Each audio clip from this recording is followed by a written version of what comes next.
वहाँ पर राजस्थान में, गुजरात में, यहाँ तक कि महाराष्ट्र में जाकर के वो अध्ययन कराता था। उनका आचरण जो पूरे समाज विश्व के लिए आदरणीय है और उसका अनुकरण करने जो, कैसे कि सूर्यास्त के पूर्व प्रकाश में अध्ययन न करना, सूर्य के प्रकाश से ही अध्ययन करना,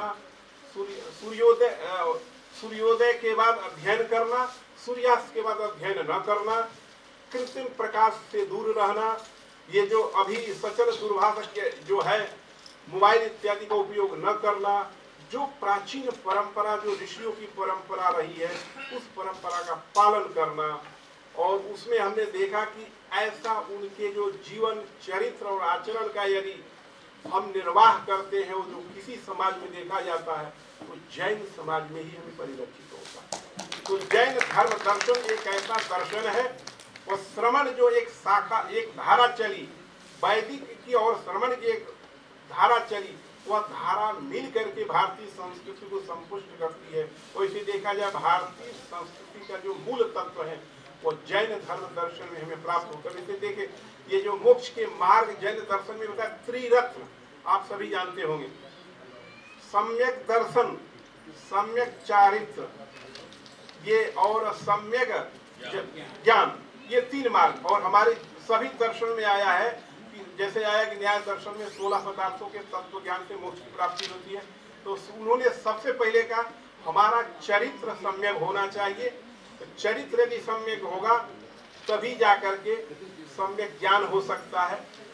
तो इस तरह से जो त्रिरत्न जो उन्होंने दिया, जैन दर्शन ने जो त्रिरत्न दिया मोक्ष के साधन के रूप में, वह सभी दर्शन अन्य दर्शनों ने उसका अनुकरण किया। इस दृष्टि से भी देखा जाए तो तीर्थंकरों के द्वारा जो त्रिरत्न हमें जो प्राप्त हुआ है वो भारतीय संस्कृति का मूल तत्व है।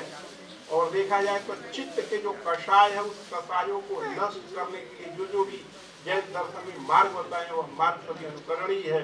हमें अभी 7 पुस्तकों का विमोचन हुआ, और विशेष करके 7 पुस्तकों के विमोचन में जो प्रोफेसर कमलेश जैन और जितने संपादक मंडल हैं वो धन्यवाद के पात्र हैं, क्योंकि ये जो ग्रंथ है कि एक भारतीय ऐतिहासिक अनुसंधान परिषद से हमने एक परियोजना प्राप्त किया, इसका अभी कुछ अवशिष्ट है जो लग रहा है कि इन्हीं ग्रंथों के द्वारा होगा, जिसमें पूरे भारतीय दर्शन का ऐतिहासिक और विकास क्रम पर विवेचन करना था। जिसमें जैन दर्शन के लिए एक दिल्ली में जो ज्ञानपीठ है, उस ज्ञानपीठ से यही इतिहास जो 4 पहलू में निकला है उसका हमने उपयोग किया। हो सकता है कि इन भागों का उपयोग करके हमारे ग्रंथ की संपूर्ति हो इन शब्दों के साथ। उनके सभी संपादक मंडल और जो भी उसमें सहयोग किए सबके प्रति कृतज्ञता अपने तरफ से संस्कृत विश्वविद्यालय की तरफ अर्पित करते हैं, क्योंकि संपूर्णानंद संस्कृत विश्वविद्यालय के प्राकृतिक जैन धर्म दर्शन विभाग के जो कुछ आचार्य हुए हैं जिनका भी योगदान इसमें है। अतः सबको नमन करते हुए यहाँ पर मंच पर उपस्थित विभूतियों को नमन करते हुए, विशेष करके यहाँ पर हमारे सामने जो शास्त्रों की विभूतियाँ, अनेक भाषाओं की विभूति उपस्थित है, सबको नमन करते अपनी वाणी को विराम देता हूँ। जयतु भारतम, जयतु उत्तर प्रदेश विद्याशोध संस्थानम अच्च श्री जयतु श्री गणेश वर्णी दिगंबर जैन संस्थानम वाराणसी।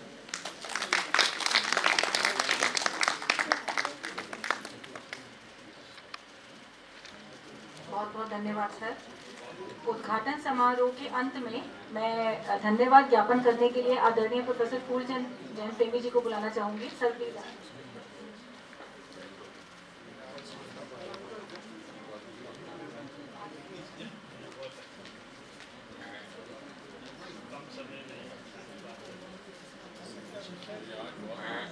प्रोफेसर अभय कुमार जी, प्रोफेसर अभय कुमार जैन और श्री केशव जी से निवेदन करता हूँ कि वे हमारे मुख्य अतिथि और हमारे सभा के अध्यक्ष दोनों का सम्मान करें और मोमेंटो और एक प्रतीक चिन्ह के रूप में जाने का सिक्का भेंट करें।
जीवमजीवं तत्त्वं जिन्वसेण जेण निर्दिष्टं देवेंद्र विंद बंदम वंदे तम सभ्यता सिरसा।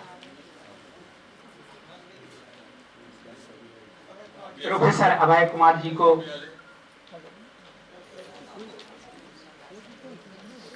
संस्थान की ओर से हमारे संस्थान के उपाध्यक्ष और मंत्री श्रीमान अशोक कुमार जी जैन विद्या शोध संस्थान लखनऊ के उपाध्यक्ष श्रीमान अभय कुमार जी का प्रतीक चिन्ह देकर के सम्मान कर रहे हैं।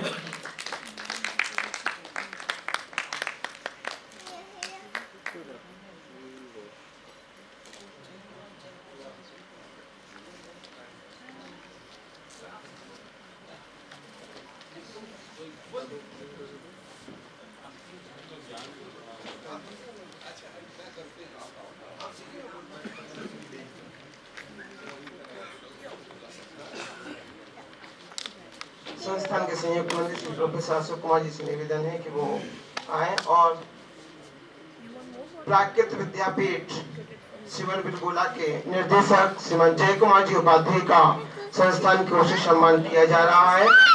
एक प्रतीक चिन्ह और छोटी सी भेंट के रूप में संस्थान की ओर से अभिनंदन वंदन।